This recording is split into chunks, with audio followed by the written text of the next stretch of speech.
Welcome to Talk Easy English. Hello everyone, and welcome back to Talk Easy English channel. I'm Emma. And I'm Leo. It's absolutely fantastic to be here with you all again, ready to talk about something truly life-changing. It is, Leo. So many people dream of speaking English fluently. They think it's a huge mountain to climb, something that requires hours and hours of difficult study every single day. But what if I told you that small, consistent changes in your daily routine can lead to incredible breakthroughs in your English? Imagine opening doors to new opportunities, understanding the world better, and even traveling with more confidence, all by integrating English into your life in simple, fun ways. It's not just about learning a language, it's about transforming your life. That's right, Emma. We're here to tell you that learning English doesn't have to be a chore or a struggle. It can be an exciting journey filled with small victories every day. And these small victories add up to something big. And before we dive deeper into these amazing tips, if you like what you hear today and you want to truly change your English journey, please remember to subscribe to Talk Easy English channel. Give us a big thumbs up on this episode and share it with anyone you know who dreams of speaking English.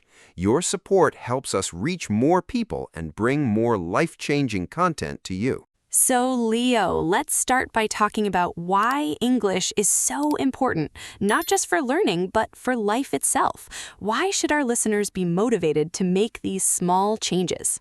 That's a great question, Emma. English is more than just a language. It's a global connector. Think about it. English is spoken in so many countries. When you learn English, you can talk to people from all over the world. Imagine making new friends from different cultures, understanding their stories and sharing your own. It makes the world feel smaller and more connected. Absolutely. It opens up the world. And what about for work? For work, English is a game changer. Many good jobs, especially in international companies, need English. If you can speak English, you can get better job opportunities, maybe even a promotion. You can communicate with colleagues and clients from other countries. It can mean a better salary and a more exciting career path. It gives you an edge, a real advantage in the job market. That's a huge benefit. And what about when people travel? Oh, for travel, English is a superpower. Imagine traveling to almost any country and being able to ask for directions, order food, talk to people at the hotel, or just understand signs. It makes your trip so much easier, safer, and more enjoyable. You don't feel lost or confused. You feel confident and independent. You can explore more deeply and truly connect with the places you visit. Yes, no more pointing at menus or using complicated translation apps. And what about access to information and entertainment? That's enormous. A huge amount of information on the internet is in English. Think about books, articles, videos, podcasts like ours, even academic papers. If you can understand English, you have access to so much more knowledge and different points of view. And for entertainment, imagine watching your favorite movies and TV shows without subtitles or understanding the lyrics of your favorite songs. It makes everything richer and more engaging. You can truly appreciate the original art. It's incredible how much of the world's content is in English. So these small changes aren't just about learning words, they're about unlocking a better, richer, and more connected life.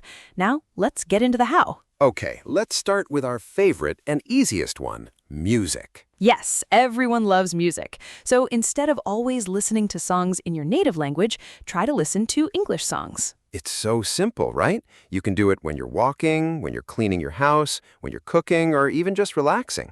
Just put on some English music. And don't worry if you don't understand every single word at first.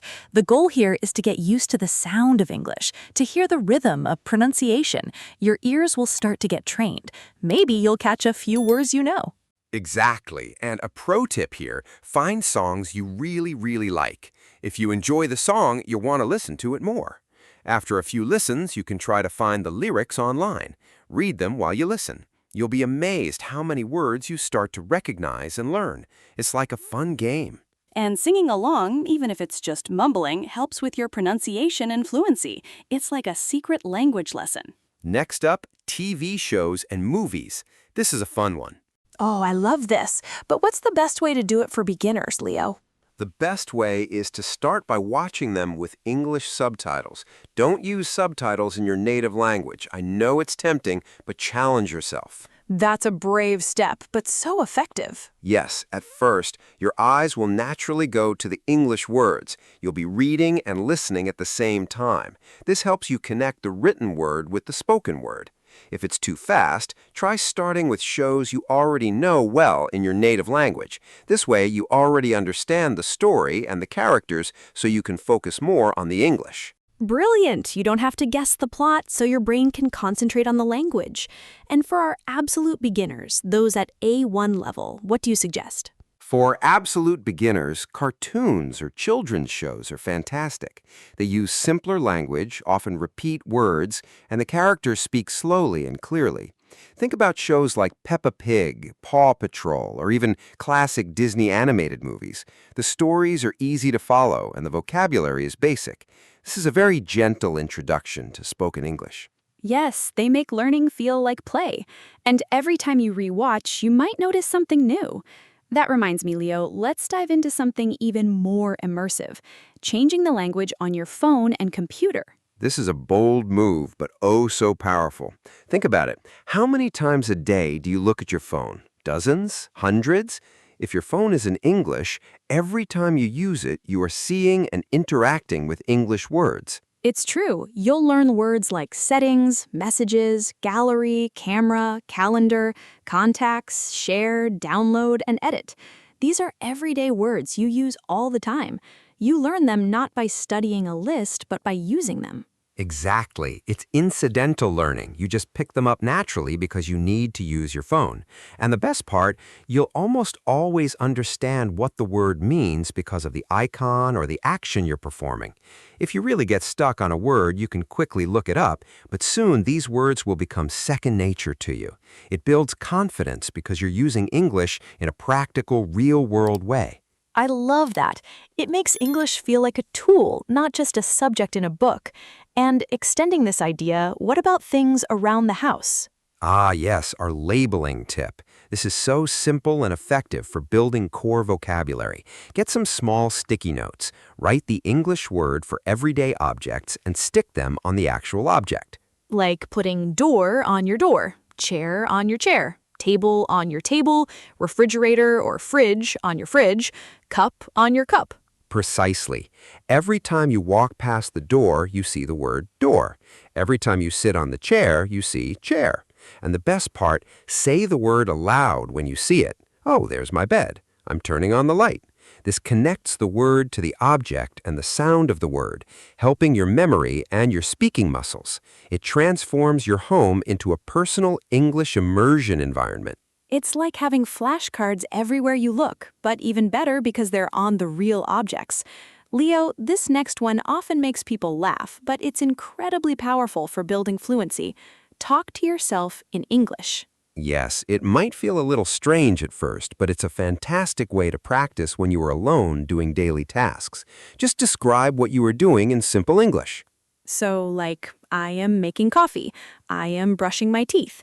I need to water the plants.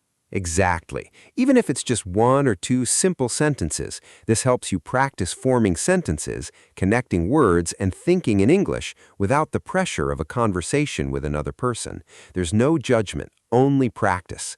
It builds your confidence for when you do speak to someone else. It's like a secret rehearsal for your English performance. It really is, and it helps you identify gaps in your vocabulary. If you want to say, I'm cutting the vegetables, and you don't know cutting or vegetables, that's your cue to look them up. And related to that, try to think in English. This is a higher level of talking to yourself, but it's very effective when you're just thinking about your day. Try to formulate those thoughts in simple English. Like, I am hungry, what should I eat? The weather is cloudy today. Yes, or I need to buy milk at the supermarket. I hope my friend calls me soon. It pushes your brain to process information in English, not just translate from your native language. This is where real fluency begins to develop. It's like doing mental push-ups for your English brain. So let's talk about reading for pleasure. Many people feel intimidated by reading in English. They think they need to read complex novels. But that's not true. You can start very, very simply. What do you recommend, Leo? I recommend children's books. Seriously, they're designed for young native speakers, so they have simple vocabulary, repetitive phrases, clear plots, and often wonderful illustrations that help you understand the story. Books like The Very Hungry Caterpillar or Green Eggs and Ham are fantastic starting points. That's a brilliant idea, and they're fun. You can find them easily online or in libraries. Another great option is Easy English news websites. There are many online resources that rewrite daily news articles using simpler vocabulary and sentence structures for English learners. This way, you stay updated on current events and practice your English at the same time. You learn about the world while learning a language. That's incredibly practical.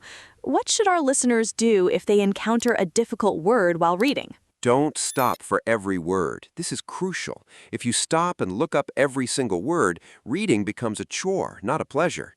Try to understand the general meaning of the sentence or paragraph. Use the context, the words around the difficult word, to guess what it means. If a word appears many times or seems very important for understanding the main idea, then you can look it up.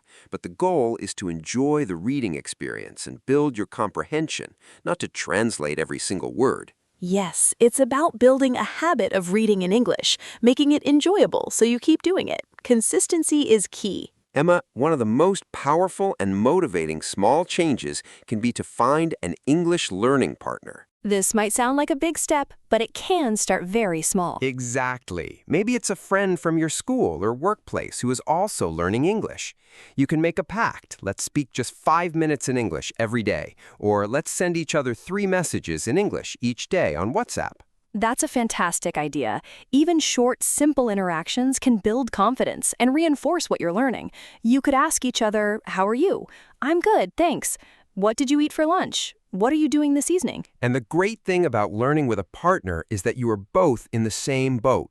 You're both learning, you're both making mistakes, and that's perfectly okay. You can support each other and motivate each other. It takes the pressure off and makes speaking English less scary. You can even practice the talking to yourself sentences with your partner. And this is where the real-world benefits come into play. When you start connecting with others in English, even just a little bit, you see the direct impact of your learning. You're communicating, you're building relationships. It's incredibly motivating. Leo, we've talked about so many fantastic, simple, and effective small changes today, from music and TV to labeling and talking to yourself to finding a partner. The list is long, but the steps are small. They really are, Emma. And the most important message for our listeners today is that consistency is your superpower. You don't need to study for hours every day. Even 10 or 15 minutes of these small English activities done consistently every day will lead to incredible progress over time. Yes, imagine if you listen to one English song, watch 10 minutes of a show with English subtitles, and change your phone language for a week. You've already had so much exposure to English. It's like planting a tiny seed every day. Eventually, it grows into a strong, beautiful tree. And remember why you're doing this. It's not just for a grade or a test, it's for your future.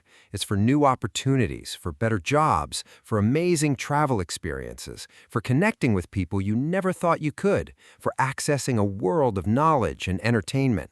Learning English is an investment in yourself, an investment in a richer, more fulfilling life. That's so true, Leo. It's about opening up a whole new world, and these small changes make that world feel achievable, not intimidating. Every little effort brings you closer to your goals. Be patient with yourself, celebrate every small victory, and never give up. So, our dear listeners, we truly hope you feel motivated and empowered after today's episode. We really want to know which one of these small changes you're going to try first. So please subscribe to Talk Easy English channel, give us a big thumbs up on this episode, and share it with your friends who are on their English learning journey. Let's build a community of English learners together. And most importantly, leave a comment below and tell us which small change will you implement this week to improve your English and open new doors in your life. Will you try listening to English music, changing your phone language, talking to yourself, or finding a partner? We can't wait to read your comments and cheer you on. Thank you so much for being with us today, everyone. Keep practicing, keep making those small changes, and keep dreaming big. We'll see you in the next episode for more English adventures and more ways to transform your life. Bye for now. See ya.